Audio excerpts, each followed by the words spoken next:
Hey, what is going on, my fellow godlies and Warframe enthusiasts around the world? I am Vance from the popular web series Warframe God Builds. Big shout out to StarLordVauban, who purchased the Nidus Warframe for me, so I didn't have to go through the collecting bullshit that I would have usually had to have gone through farming for Nidus. Also, spoiler warnings. You have been warned. If you're clicked on this video and you're continuing to watch, even though I have warned you, you will be spoiled. But I figured since you already clicked here, probably not all that concerned about spoilers. Alright, so let's talk. My first impressions of the Glass Gambit were, they were enriching. I had a nostalgia that flourished with this mission, like the likes of the nostalgia that I had with Mass Effect 1. So that was really pleasant. The opening mission was a brilliant first impression. I mean, there was so much activity. The world felt alive. They populated a tile set with, like, you know, cafeterias and people talking and eating and guards escorting you from one point to another point, and it was just so alive, and it worked. And I feel as though if DE is going to move forward from all the disappointing decisions they have made, this would be an excellent way to do that. You know, I've said it all before in finer detail. It's the little things that matter. You know, we gamers, we're easier satisfied than you think. Like, attention to detail is definitely where it is at, and this had me. This had me at hello. I mean, I really like that, but sadly it digressed from there, because immediately after that mission, not only do you not see any other missions like that in this quest, but they also slap you in the face with hands down the most rejected event of all Warframe history, and that's the fucking Index.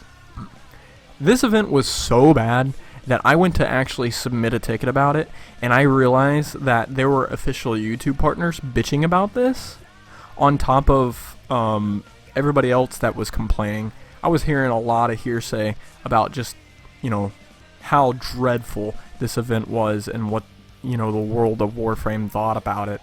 So I figured, well, I don't even need to submit a ticket, you know, it's not overrated, and obviously people know it's shit.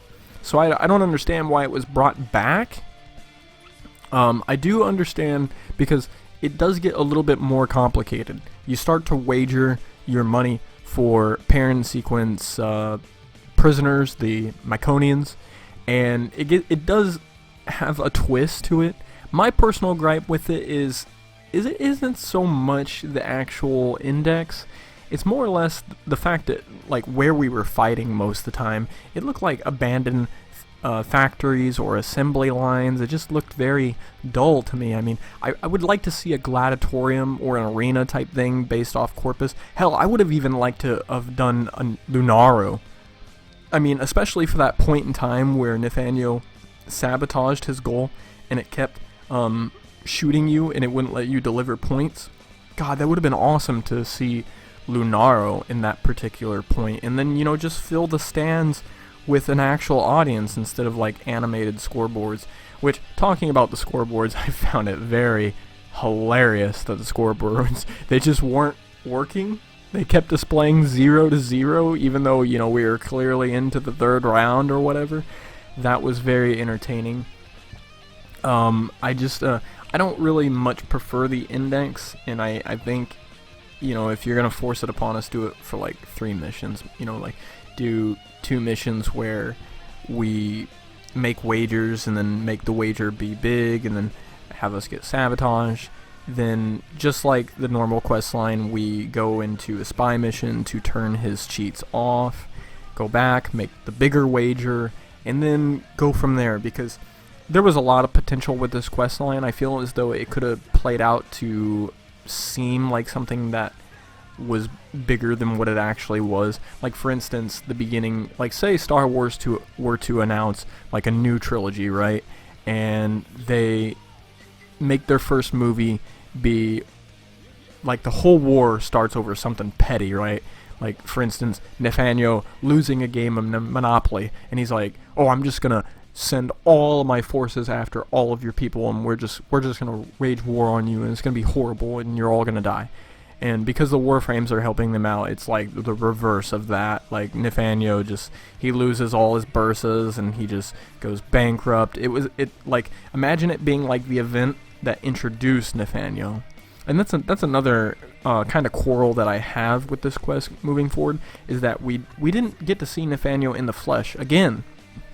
I mean, the only visual I have of Nef Anyo is the concept art that they introduced when he was first coming to the game. Other than that, I haven't seen his full body in game, and it's kind of upsetting to me that, you know, the War Within was like a quest that took a year to come out, whereas they could be making small snippet cinematics that could be spread out all throughout the year. Because I would have liked to seen some type of face-to-face encounter with Nef Anyo, like us going to his base and threatening his life or whatever. Even if nothing came from it, even if the situation had no weight, no gravity, it was just warming up to something else that could potentially happen later on down the line, I would have liked to have seen more expansion there. Because, you know, it's just a simple game of index, and then, you know, after we cash in, that's it. I would have figured that Nef Anyo wouldn't have, you know, gave up without that big of a fight. You know, he would have come after us, sent that line of bursas that he was talking about.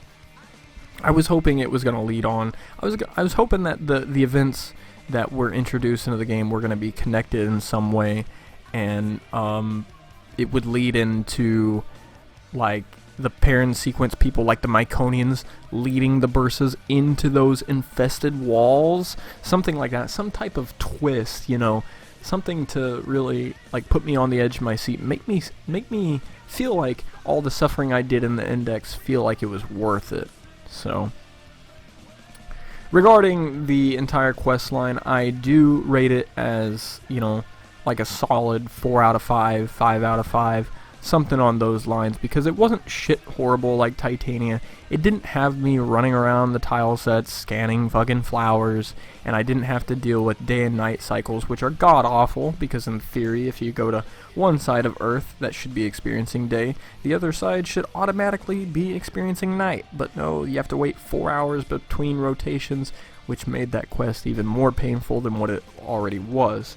So my justification of Titania's quest being the bottom of the chart and then Anaros being the best, that was the most engaging, that had the most shit going on, it had so much lore, it had audio playing while there was video being done.